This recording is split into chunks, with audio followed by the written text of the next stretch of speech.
Seorang siswa kelas 12 di sebuah sekolah di Sidoarjo tewas akibat dikeroyok 3 temannya.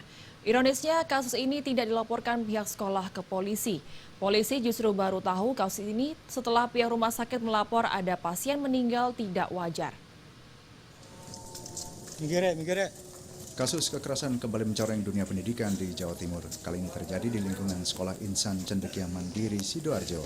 Dalam insiden ini, MTA, satu di antara siswa kelas 12 di Sekolah Boarding Insan Cendekia Mandiri, meninggal dunia setelah dikeroyok 3 temannya. Kejadian berlangsung Senin 12 September lalu di lantai 3 gedung sekolah, sekitar pukul 18 lebih 45 menit. Saat itu korban sempat dilarikan ke rumah sakit, namun keesokan hari nyawanya tak tertolong. Pihak rumah sakit menyebut terjadi pendarahan di otak. Pada keluarga korban, pihak sekolah menjelaskan korban meninggal karena terjatuh.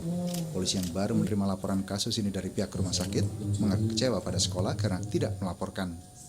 Dari penyelidikan polisi terungkap korban tewas dianiaya 3 temannya, MM 18 tahun siswa kelas 12 asal Jogja, dan 2 rekannya SC dan MKM 17 tahun. Ketiganya langsung diamankan dari asrama sekolah. Pada polisi, ketiganya mengaku membentur-benturkan kepala korban ke lantai. Mereka jengkel lantaran korban MTA, siswa asal Sulawesi, dituduh mencuri uang di asrama sekolah. Terjadi perkelahian, kemudian setelah itu korban sempat jatuh ke lantai, kemudian setelah jatuh di lantai itu oleh salah satu pelaku, korban kepalanya dibentur-benturkan ke lantai beberapa kali. Nah, setelah itu korban tidak sadarkan diri, kemudian korban dibawa oleh para pelaku ke UKS, tetapi ternyata di sana kondisinya sudah berat, kemudian dibawa ke rumah sakit dan korban meninggal dunia di rumah sakit.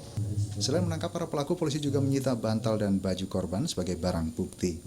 Kini ketiga pelaku mendekam di tahanan Mapol Resta Sidoarjo sambil menunggu proses hukum lebih lanjut.